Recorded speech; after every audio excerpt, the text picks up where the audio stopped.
Hello दोस्तों, आज की वीडियो में हम लोग एरोमेटिक यौगिकों का एक्सचेंज देखेंगे और स्पेशली हम यहाँ पर जो बेंजीन है उसका जो एक्सचेंज है उसके बारे में जानेंगे कि आखिर में बेंजीन का हम परिवर्तन किस किस में इजीली कर सकते हैं।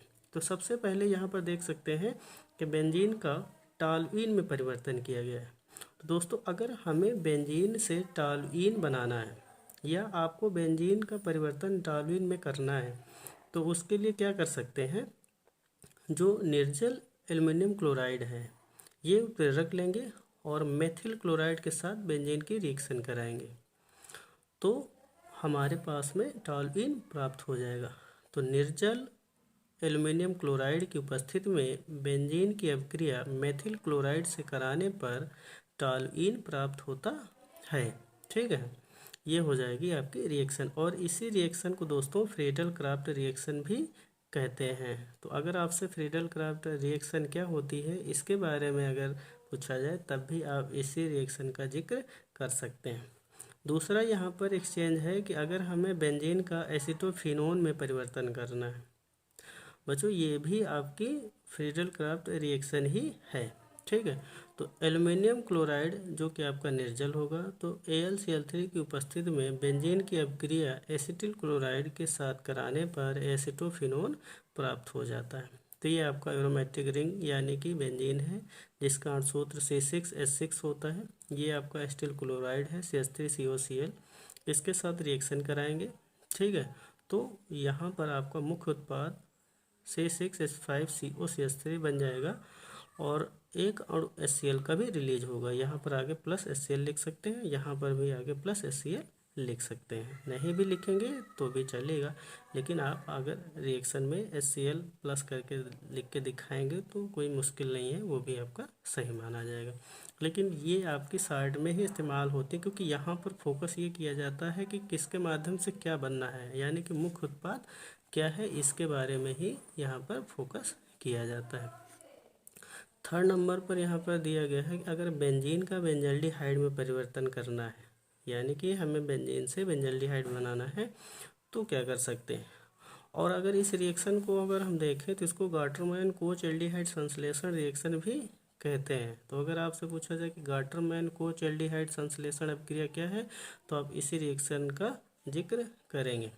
तो इसमें क्या होता है, सेम उत्प्रेरक यहाँ पर भी इस्तेमाल हुआ है, अर्थात निर्जल एल्युमिनियम क्लोराइड।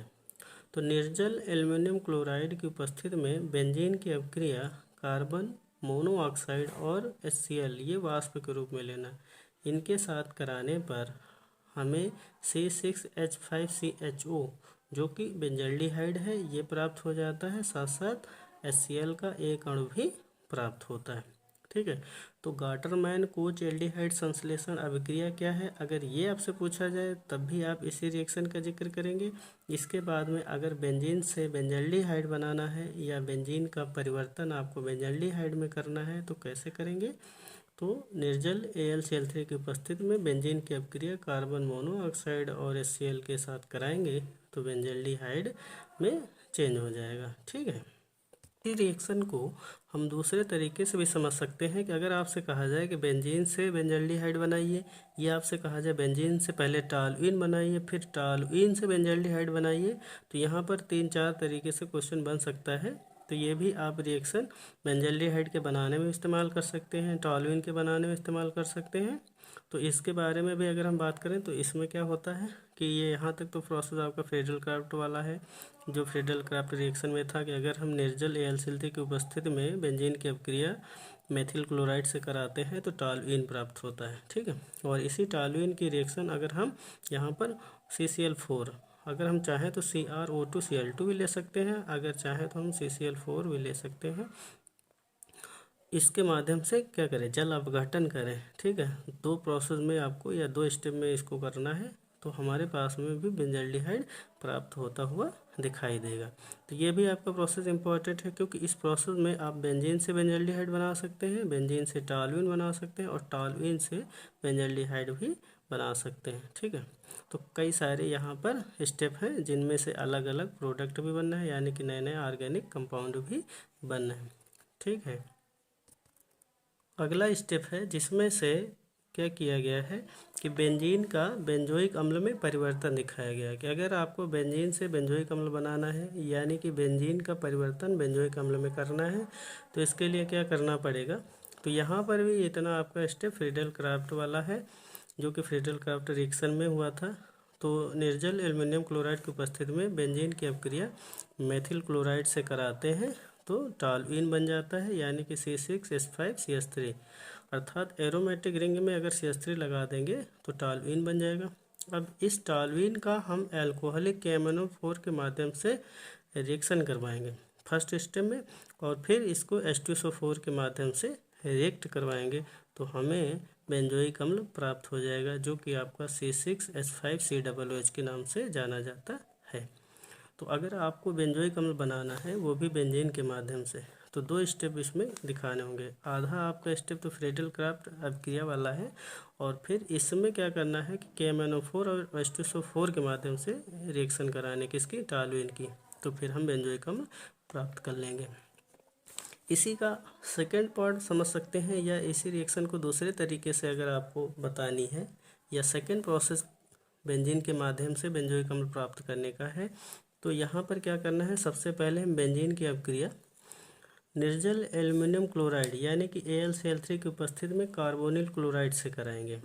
तो जब कार्बोनिल क्लोराइड से बेंजीन अपक्रिया करेगा तो सबसे पहले यहाँ पर बनेगा बेंजाइल क्लोराइड। तो बेंजाइल क्लोराइड जो कि आपका C6H5COCl के नाम से जाना जाता है, और फिर इसका करेंगे जल अपघटन, यानी कि इसको करेंगे हम गर्म, तो हमें C6H5COOH प्राप्त हो जाएगा, यानी कि बेंजोइक अम्ल प्राप्त हो जाएगा। तो एक तो प्रोसेस आपका बेंजोइक अम्ल प्राप्त करने का ऊपर, जो कि ये है आपका कि बेंजीन अगर CH3Cl से रिएक्शन करता है AlCl3 की उपस्थिति में तो टॉल्यूइन बनता है, और टॉल्यूइन की अपक्रिया KMnO4 एल्कोहलिक और H2SO4 के साथ कराते हैं तो बेंजोइक अम्ल प्राप्त हो जाता है। दूसरा है जिसमें से बेंजीन कार्बोनिल क्लोराइड के साथ रिएक्शन करता है सेम कैटलिस्ट की उपस्थिति में, अर्थात AlCl3 की उपस्थिति में, तो यहाँ सबसे पहले बेंजाइल क्लोराइड बनता है जैसे ऊपर टॉल्यूइन बना था, और फिर इसकी रिएक्शन H2O के द्वारा कराते हैं तो फिर हमें बेंजोइक अम्ल प्राप्त हो जाता है। ठीक है, तो बच्चों आज के वीडियो में हम लोगों ने कई सारे बेंजीन से रिलेटेड उनके एक्सचेंज देखे कि आखिर में हम बेंजीन से कई सारे प्रोडक्ट या कई सारे ऑर्गेनिक कंपाउंड कैसे बना सकते हैं, चाहे उसमें से आपका टॉल्यूइन रहा हो, चाहे आपका रहा हो एस्टोफिनोन, चाहे आपका बेंजल्डिहाइड, चाहे आपका बेंजोइक अम्ल। ठीक है, तो इनको हम बेंजीन के माध्यम से आसानी से कैसे बना सकते हैं इसके बारे में जाना। ठीक है, अगले वीडियो में हम लोग किसी नए टॉपिक के बारे में फिर बात करेंगे।